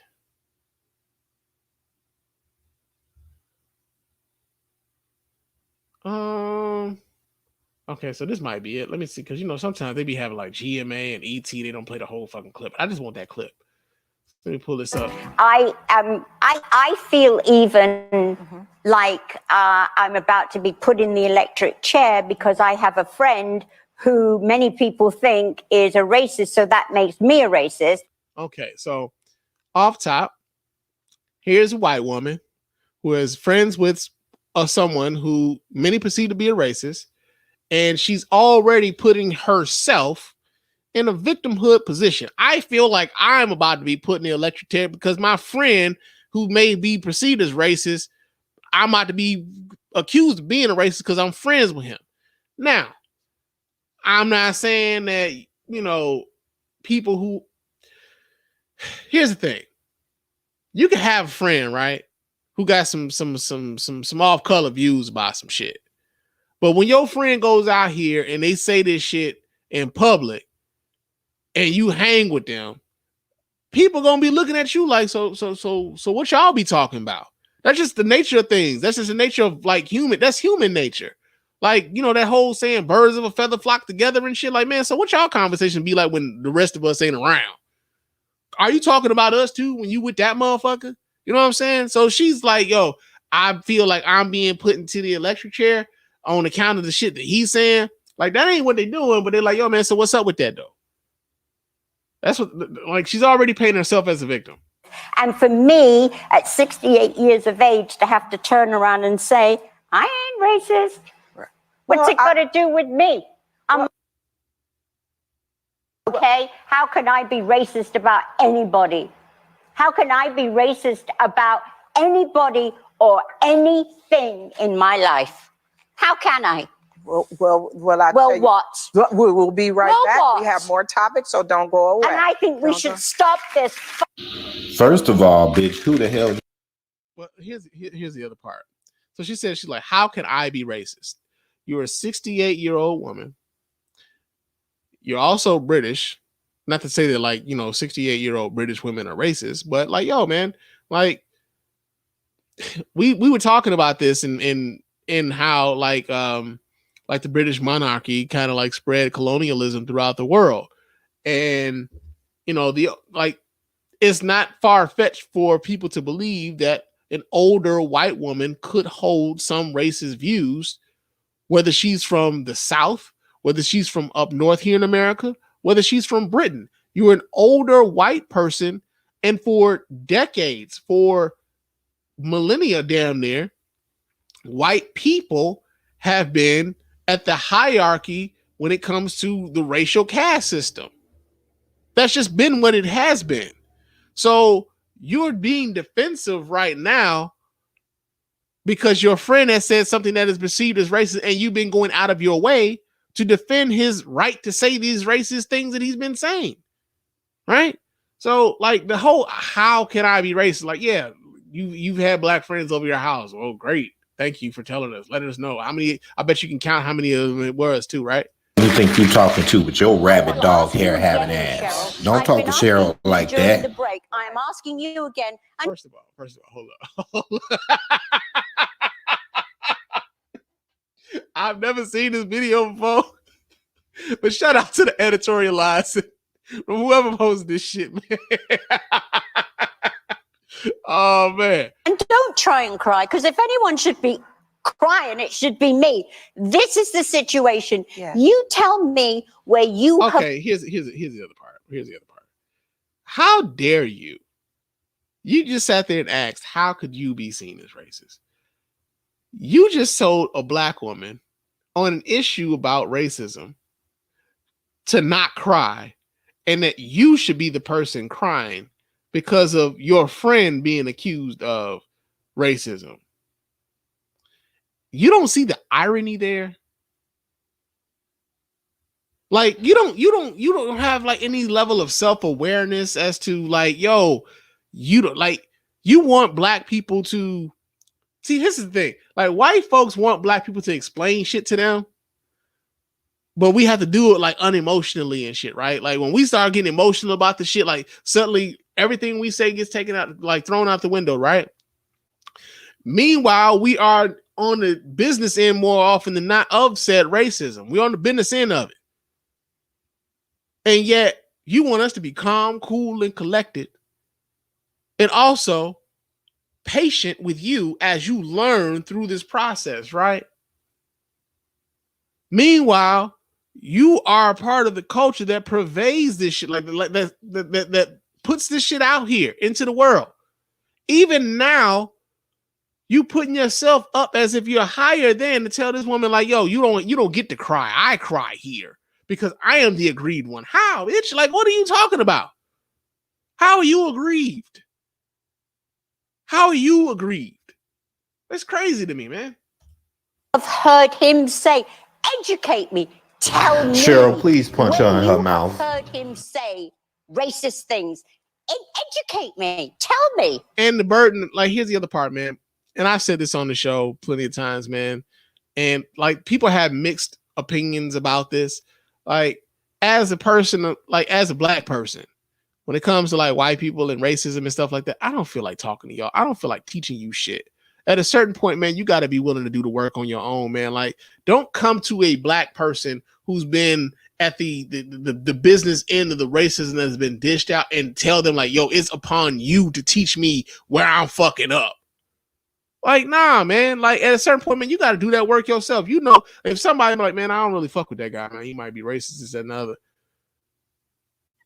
And truthfully speaking, sometimes you know why people may have those ideas about you. They don't just come from nowhere. You know why these people have said ideas about you. So to act as though you need to be educated on why people are looking at you the way that they do is rich as fuck, bruh. It's rich as fuck. And like, she's on national television telling this black woman, not only do you not get to cry, I'm the one that's supposed to cry, but now it's on you to educate me about why I'm supposed to be racist. Man, fuck you. Fuck you.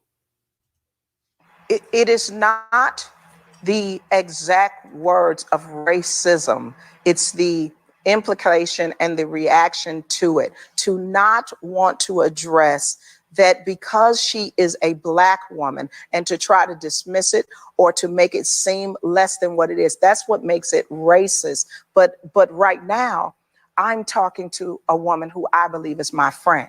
And I don't want anybody here to watch this and say that we're attacking you for being racist. And for that, if I articulated, I think it's anything, too late. I think that seed's already sown. But that is why I'm saying for me. I'm saying for me.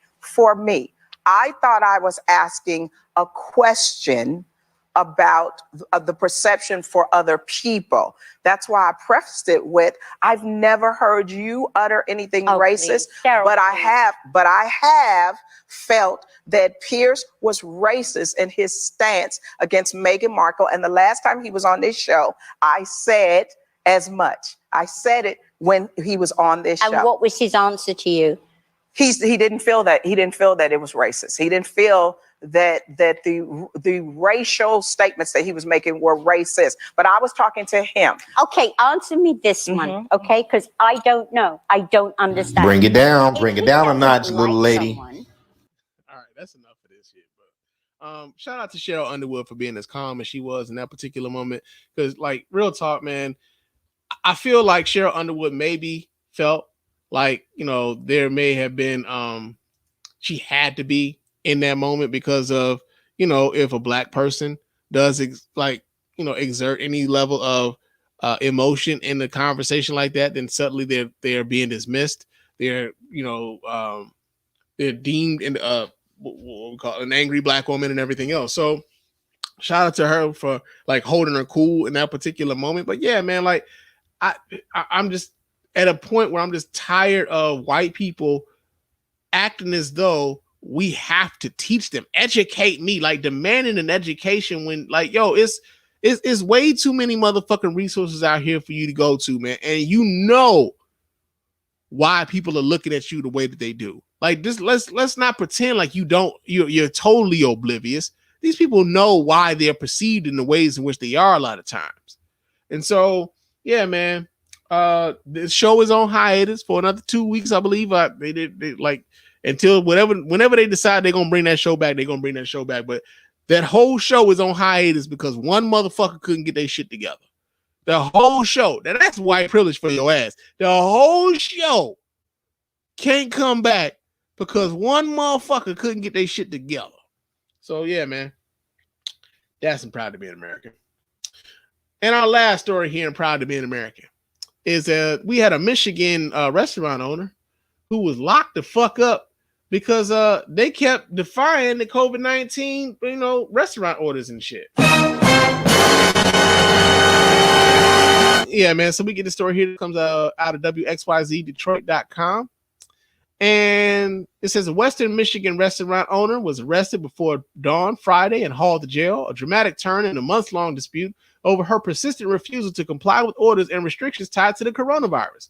Marlena Pavlos Hackney, 55, will remain in jail until she pays $7,500, and authorities confirmed that Marlena's Bistro and Pizzeria in Holland, Michigan, is closed, the judge said.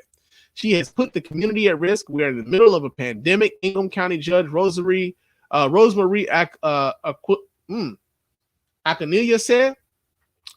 State investigators said Pavlos Hackney had allowed indoor dining when it was banned, wasn't enforcing mask rules, and was ignoring capacity limits. Her food license was suspended January 20th, but the business remained open. She said, fuck your motherfucking rules, man. Yes, that sounds like an excellent idea. It says a different judge on March 4th declared Pavlos Hackney in contempt of court and ordered an arrest unless the restaurant was closed. You have selfishly not followed the orders. This is the wrong way to get publicity, and it's the wrong way to be a good citizen. Pavlos Hackney's attorney, Robert Baker, said she would immediately pay $7,500 and close the restaurant.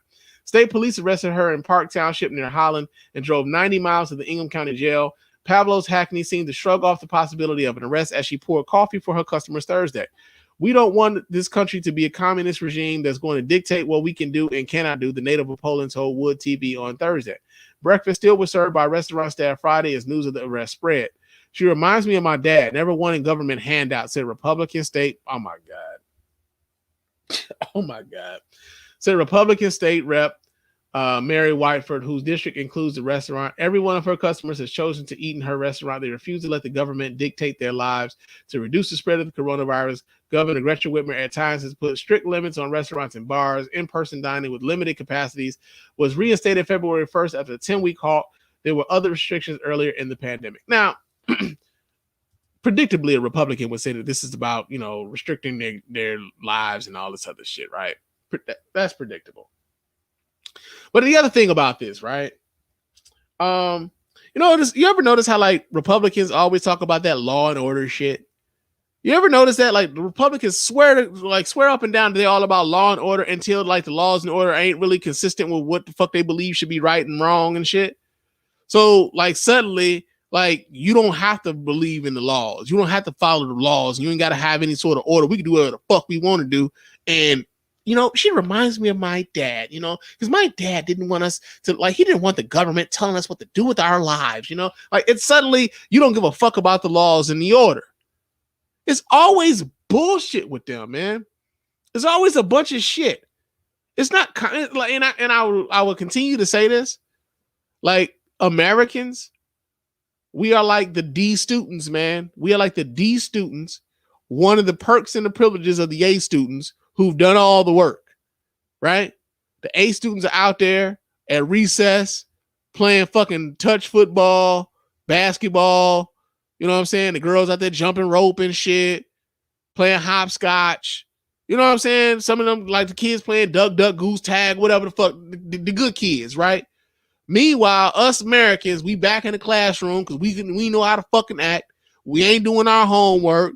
We ain't doing the classwork. We're in the back of the class cutting up. We talking and shit. The teacher can't get a word in edgewise. Got to send us to the goddamn principal's office because we can't get our shit together.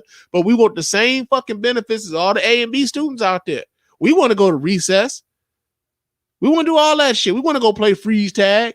We want to play duck, duck, goose. We want to play basketball, touch football, hopscotch, and jump rope and all that other shit. But we don't want to do the fucking work. And that's essentially what this pandemic has been like. When we watch all these other countries, man, get out and like come out from up under this shit, like New Zealand and Australia and stuff like that. They opening up movie theaters and they going to restaurants and they got festivals and shit, concerts and whatnot. They able to do all this shit without the restrictions that we got here because we ain't do the fucking work we were supposed to. And that's what it's become. That's what it's become. So yeah, man. They locked her dumb ass up, rightfully so. And so I guess that's good news. And that has been proud of me an American. That I'm proud to be an American, where at least I know I'm free. All right. Now, y'all know normally we will be doing our champ of the week. I'm going to be honest with you guys. It's been hard. It's been very hard these last couple of weeks. Finding champs, man. Y'all got to help a nigga out, man. Y'all got to help a nigga out. Like, send me some people doing some dope shit. Like, if you're listening to the sound of my voice right now, if you have anyone you know, or if there's a news story of anyone you've seen doing some really dope shit, send them to me at feedback@thespannreport.com so we can highlight those people on the champ of the week. Because I've been having a hard time finding champs, man. The champs have been like, I've been wanting to like highlight the champs.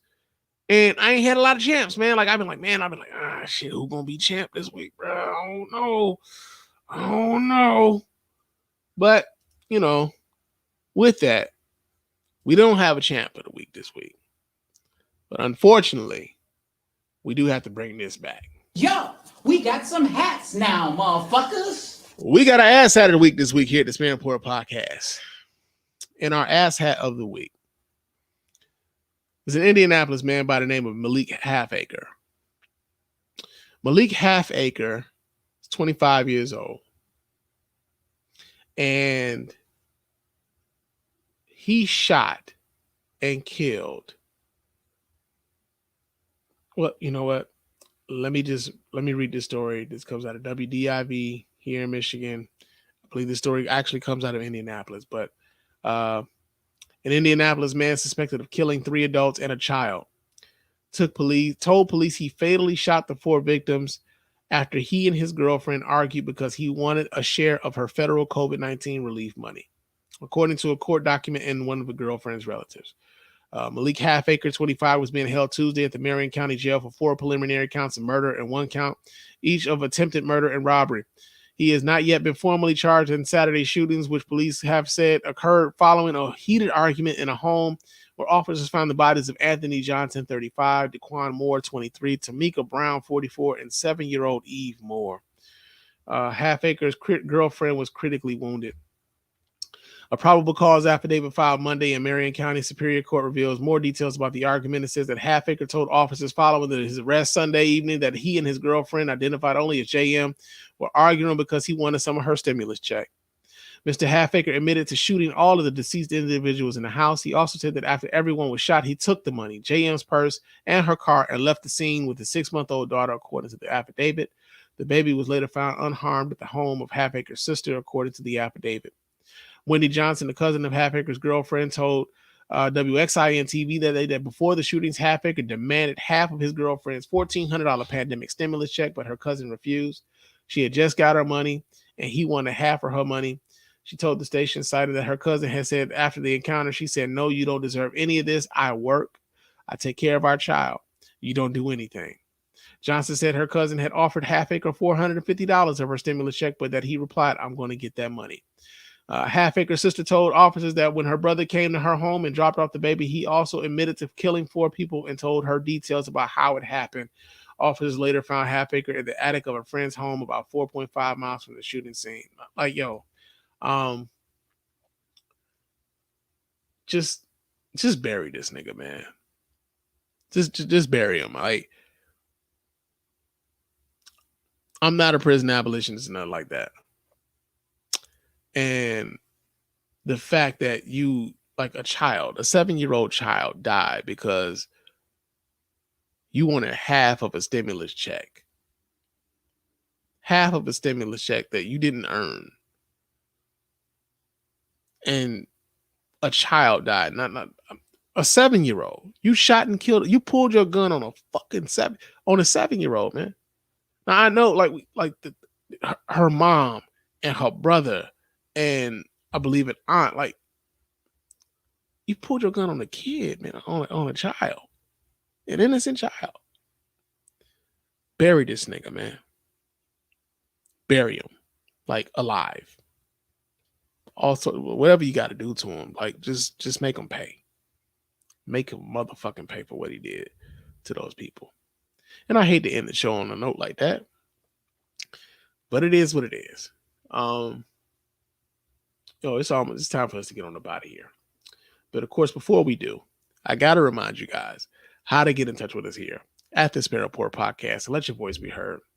Go ahead and hit up the hotline at area code 313-288-0485. That's area code 313-288-0485. Leave those voicemail messages. Those messages will get played here live on the show and responded to in kind. You can also email us here at feedback@thespannreport.com. That's feedback@thespannreport.com. Go ahead, leave us those emails. And of course, those emails, those emails will get read here and replied to here live on the show as well. Follow me on Twitter and Instagram. My name on both of those platforms is Mr._Spann. So go ahead and follow me there. Chop it up with your man Spann throughout the week. You can also hit up the website at www.thespannreport.com. You can go there, watch replays of the show. You can vote.